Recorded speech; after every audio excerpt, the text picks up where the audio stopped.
90% student नहीं जानते paper solve करने का सही तरीका, जिसके कारण वे आते हुए प्रश्नों को भी गलत कर देते हैं और उनका सिलेक्शन नहीं होता है। तो डियर फ्रेंड्स, आज की अपनी इस क्लास में हम जानेंगे कि जिस तरीके से टॉपर लोग पेपर को सॉल्व करते हैं वो तरीका जानेंगे, बेस्ट से बेस्ट तरीका जानेंगे कि जिससे हम पेपर को अटेम्प्ट करने का सही तरीके से अटेम्प्ट कर पाए, जिसके कारण हमारा सिलेक्शन हो पाए। तो हेलो एवरीवन, मैं प्रेम सागर आप सभी का आपके अपने YouTube channel struggle for education 563 में बहुत बहुत स्वागत करता हूँ। डियर फ्रेंड्स, आज का हमारा जो मेन टॉपिक है, पेपर अटेम्प्ट करने का हमारा सही तरीका क्या होना चाहिए। आरआरबी ग्रुप डी का जो पेपर आपका 3 अगस्त से होने वाला है, उसमें हम किस तरीके से पेपर को अटेम्प्ट करें डियर फ्रेंड्स, कि जिससे हमारा ज्यादा से ज्यादा क्वेश्चन सही हो पाए और हम जो है हमारा सिलेक्शन हो पाए। ठीक है, तो डियर फ्रेंड्स, सिलेक्शन को जानने से पहले हमें ये जानना होगा कि आरआरबी ग्रुप डी जो एग्जाम होने वाला है उसका सिलेबस पैटर्न क्या है, क्योंकि जब तक आपका सिलेबस पैटर्न नहीं पता होगा तो आप किस हिसाब से पेपर को अटेम्प्ट करोगे ये बात आपको नहीं पता चलेगी। तो डियर फ्रेंड्स, आपको पता होगा ही कि रीजनिंग, मैथ, साइंस और जीके एंड जीएस आपके इसमें 4 सब्जेक्ट आने वाले हैं, जिसमें से आपका रीजनिंग का जो है वो 30 क्वेश्चन पूछा जाना है और मैथ्स के जो है आपके 25 क्वेश्चन पूछे जाने हैं, साइंस के आपके 20 क्वेश्चन पूछे जाने हैं और उसके बाद आपका जीके साइंस के जो है आपके 25 क्वेश्चन पूछे जाएंगे, जीके और जीएस के जो है आपके 20 क्वेश्चन पूछे जाएंगे। तो ये तो है सिलेबस कि इतना क्वेश्चन हमारा पूछा जाएगा। और हमें जानकारी जो चाहिए, टोटल नंबर ऑफ क्वेश्चन हमारे आरआरबी ग्रुप डी की परीक्षा में कितने टोटल क्वेश्चन है। आप बोलोगे सर जी 30 क्वेश्चन, सॉरी डियर, हमारे कितने होंगे, 100 क्वेश्चन का हमारा सेट होगा और हमारी परीक्षा में 100 क्वेश्चन दिए जाएंगे। यहाँ पर है नेगेटिव मार्किंग, सबसे जरूरी है नेगेटिव मार्किंग, क्योंकि हम ज्यादा नंबर लाने के चक्कर में फटाफट तुक्का लगा देते हैं और हम जो है माइनस में चले जाते हैं। तो नेगेटिव मार्किंग जो है डियर फ्रेंड्स, 1/3 की नेगेटिव मार्किंग होगी, बड़ी तगड़ी वाली नेगेटिव मार्किंग होगी। तो नेगेटिव मार्किंग से आपको बच के रहना है। तो इतनी बात आपको समझ आई कि आपका जो आरआरबी ग्रुप डी 2026 का एग्जाम होगा उसमें रीजनिंग के 30 क्वेश्चन आएंगे, मैथ्स के 25 क्वेश्चन आएंगे, साइंस के 25 क्वेश्चन आएंगे, जीके एंड जीएस के 20 क्वेश्चन आएंगे। नेगेटिव मार्किंग 1/3 की होगी, टोटल क्वेश्चन आपके 100 है। इतनी बात तो पता है सर जी, हम जानते हैं। अब हम आपको बता रहे हैं कि वो मेथड, जिस मेथड से आप पेपर को अटेम्प्ट करोगे, जिससे आपका 110% सिलेक्शन होगा और नंबर आपके बढ़ने के चांस बढ़ जाएंगे। तो जिस तरीके से टॉपर लोग सॉल्व करते हैं वो आपको कॉन्सेप्ट बताने वाले हैं, तो आप यहां से समझिए ध्यान से। देखो, सबसे पहले पेपर अटेम्प्ट जो करने का तरीका है, हमें ये जानना होगा कि हमारा जो पेपर का टाइम है वो हमारे पास टाइम कितना होता है। तो टोटल टाइम आपको दिया जाएगा, 90 मिनट दिया जाएगा। 90 मिनट का मतलब है सर जी 1.5 घंटे, हमें जो है 1.5 घंटे दिए जाएंगे पेपर को हमें सॉल्व करने के लिए। तो अब जो है आपका पेपर जो है, पेपर जो होगा वो आपका सीबीटी बेस्ड होगा, कंप्यूटर बेस्ड टेस्ट होगा। तो घड़ी वाली समस्या नहीं होगी, आपके कंप्यूटर पर ही जो है घड़ी वो चलती हुई कोने में नजर आएगी। तो टाइम का आप मैनेज कर सकते हो। देखो, पेपर अटेम्प्ट करने का जो सबसे बढ़िया वाला तरीका है कि किससे इस तरीके से सॉल्व करें कि जिससे हम ज्यादा से ज्यादा स्कोर पर कर पाए। तो उसके लिए आपको क्या करना होगा, टाइम ब्रेक, ये जो टोटल टाइम है ना, इसको आप भाई साहब ब्रेक कर दो, मतलब ये पूरा था ना, इसको तोड़ दो, टाइम को तोड़ दो। किस तरीके से तोड़ना है, देखो 60-20-10, ये 60-20-10 क्या है सर जी, आपको पहला टाइम है 60 मिनट, दूसरा टाइम है 20 मिनट और तीसरा टाइम है 10 मिनट। ये कैसे हम तोड़ेंगे, इसका मतलब क्या है, पूरा लॉजिक यहीं पर छिपा है, ध्यान से मेरी बात सुनिएगा।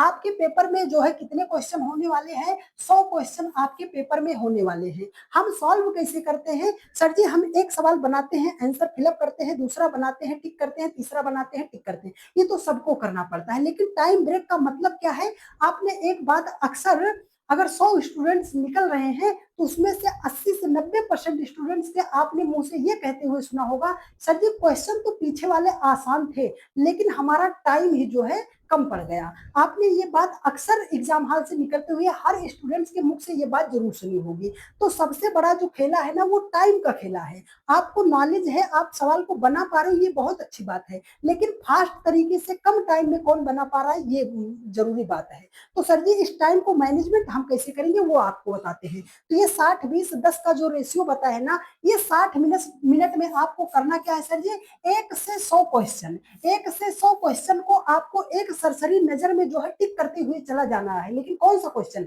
जिसको आपको ये पता हो कि सर जी ये क्वेश्चन जो है 100% इसका राइट आंसर यही होगा, हमें जो पता है। 1 घंटे के अंदर जो है 100 क्वेश्चन आपको टिक करके देख लेना है कि कौन सा सही है कौन सा गलत है, आपको टिक कर देना है। बात समझ आई? पहला पॉइंट हमने बताया आपको कि 60 मिनट मतलब 1 घंटे के अंदर पूरे 100 क्वेश्चन तक हमें पहुंच जाना है। इस स्पीड में हमें सवाल को सॉल्व करना है।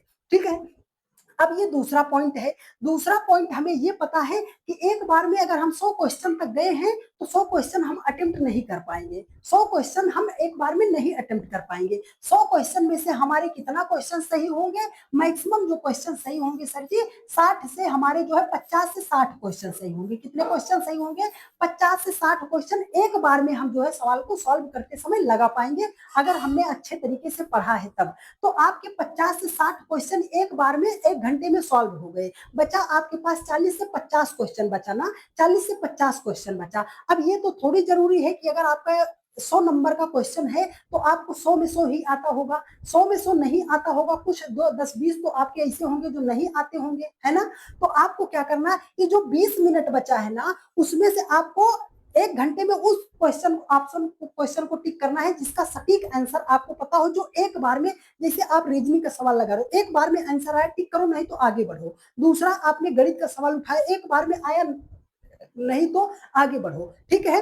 अब जीके जीएस है भाई साहब, यहाँ से देखो जीके और जीएस के आपके 45 प्रश्न आएंगे, है ना? 45 प्रश्न आएंगे तो वो तो आप 10 मिनट में कर दोगे, और जो आपका पता है कि हाँ आंसर होगा टिक करो, नहीं पता तो छोड़कर स्किप मारो, टाइम वेस्ट नहीं करना। तो इन 20, ये जो हमने 1 घंटे के बाद ये 20 मिनट बचाया, इसमें से आपको क्या करना कि जैसे आपके पास आपने मान लो 60 क्वेश्चन सॉल्व कर लिया, बचा आपके पास कितना? सर जी हमारे पास जो है ना वो 40 क्वेश्चन बचा है, जिसमें हम अभी सॉल्व नहीं कर पाए 1 घंटे वाली अपनी लंबी उसमें, ठीक है, दौरान में। तो यहाँ से 40 क्वेश्चन बचा ना, तो इस 20 क्वेश्चन में पूरा बढ़िया से जितना टाइम दे सकते हो, लेकिन सवाल में रुकना नहीं है, जितना टाइम दे सकते हो उसको आप जो है घुमा फिरा के देखिए, आगे पीछे करके देखिए, और इस 20 मिनट में आप इस 40 क्वेश्चन को आप अटेम्प्ट करने का प्रयास कीजिए कि मैक्सिमम क्वेश्चन हम कितना अटेम्प्ट कर सकते हैं। अगर हमने मान लिया कि यहाँ से आप जो है 30 क्वेश्चन आप अटेम्प्ट कर लेते हो, 20 से 30 प्रश्न अगर आप यहाँ से अटेम्प्ट कर लेते हो, तो बचा आपका कितना? 10 से 20 क्वेश्चन बच गया है। ठीक है? अगर आपने अपनी परीक्षा में इस फार्मूले को अपनाया कि 60 मिनट में हम 1 से 100 क्वेश्चन तक जाएंगे, मैक्सिमम स्कोर करने का प्रयास करेंगे, लेकिन गलती नहीं करेंगे, उन्हीं 1 घंटे में मैक्सिमम क्वेश्चन अटेम्प्ट करेंगे, लेकिन उन्हीं क्वेश्चनों को टिक करेंगे कि जो हमें पता है कि 100% इसका राइट आंसर यही होगा, इस 1 घंटे में उसी को हम हल करेंगे। अब दूसरा पॉइंट जो हमने बताया कि 20 मिनट जो बचेगा ना, मान लो हमने कहा कि 60 क्वेश्चन आपने अटेम्प्ट कर लिया था, 60 क्वेश्चन आपके सही हो गए थे, तो 40 क्वेश्चन आपका बचा ना, तो अगर आप इस तरीके से ब्रेक करोगे, 40 क्वेश्चन को 20 मिनट दोगे और बहुत अच्छे तरीके से देख देख के कि सर जी यहाँ पर हमने जिसका एक विकल्प सही था, हमें पता था राइट आंसर होगा, वो कर लिया। इस 20 मिनट में आपको वो करना है कि सर जी एक ऑप्शन तो नहीं होगा, या तो बी होगा या तो सी होगा, तो उसमें भी आपको जो 2 ऑप्शन कंफर्म है उसे करना है इस 20 मिनट में। तो यहाँ पर अगर 40 क्वेश्चन है ना, तो बी और सी और डी में था, तो आप यहाँ से हमने कहा कि 10 से 20 प्रश्न अगर आपने कर लिया, आपके पास बचा कितना प्रश्न? आप बोलोगे सर जी 10 प्रश्न बचा। ये जो 10 मिनट लास्ट के बचाए हो ना, इसमें से आप 5 से 6 मिनट, याद रखना 5 से 6 मिनट आप निकाल लेना, टाइमर देखते रहना, क्योंकि टाइम का कोई बाउंडेशन नहीं भाई साहब।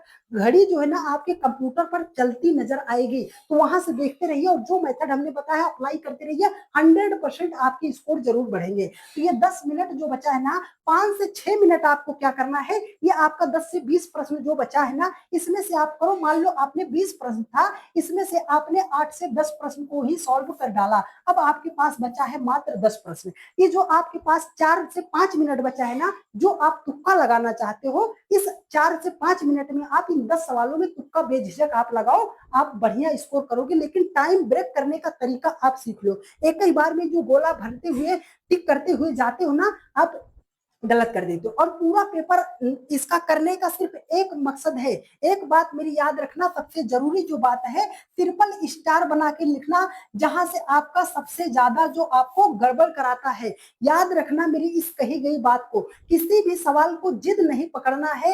ये गलती मत करना कि सर जी जब तक तोड़ेंगे नहीं तब तक छोड़ेंगे नहीं, ये आपको पेपर हाल में बिल्कुल भी नहीं करना। जो सवाल एक बार में आया, आया तो ठीक है, नहीं तो तुरंत छोड़कर स्किप करो। जो सवाल आपको भारी भरकम लग रहा है सर जी इसमें हमें टाइम ज्यादा लगेगा, उसे तुरंत स्किप मारो, उसे आगे बढ़ो। उसे कहाँ सॉल्व करेंगे सर जी? कि जो 20 मिनट बचाए हैं ना इसमें सॉल्व करेंगे। एक बार में 1 घंटे में हमें उन्हीं क्वेश्चन को अटेम्प्ट करते हुए मैक्सिमम क्वेश्चन को जाना है जिसको हम देख के 10 से 15 सेकंड के भीतर सवाल का जवाब दे पा रहे हैं। तो बात समझ आई कि किस तरीके से हमें पेपर को अटेम्प्ट करना है। नेक्स्ट वीडियो में डियर फ्रेंड्स हम जानेंगे कि हमें जो है एग्जाम हॉल में क्या क्या लेकर जाना है, किस माइंडसेट से जाना है, और एग्जाम हॉल में तुक्का कैसे लगाना है। ऐसी रामबाण बताऊंगा डियर फ्रेंड्स कि आप 10 से 15 क्वेश्चन आपके तो तुक्का से ही सही हो जाएंगे।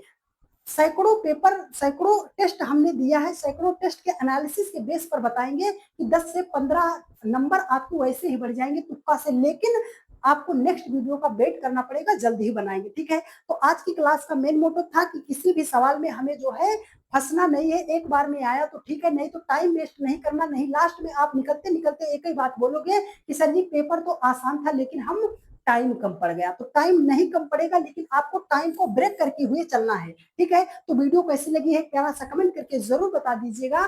और अगर आप चैनल पर नए हैं तो चैनल को सब्सक्राइब कर लीजिएगा। डेली की रात 8:45 पर यहाँ पर रीजनिंग की धमाकेदार क्लास चलती है, तो जहां कहीं पर भी रहा कीजिए 8:45 पर आप क्लास में जरूर जुड़ जाया कीजिएगा। इस मेथड को फॉलो कीजिएगा, 100% आपके स्कोर बढ़ेंगे। और हम यही कामना करेंगे कि मेरे हर एक भाई बहन का सिलेक्शन हो जाए। मिलते हैं आपसे नेक्स्ट वीडियो में। धन्यवाद।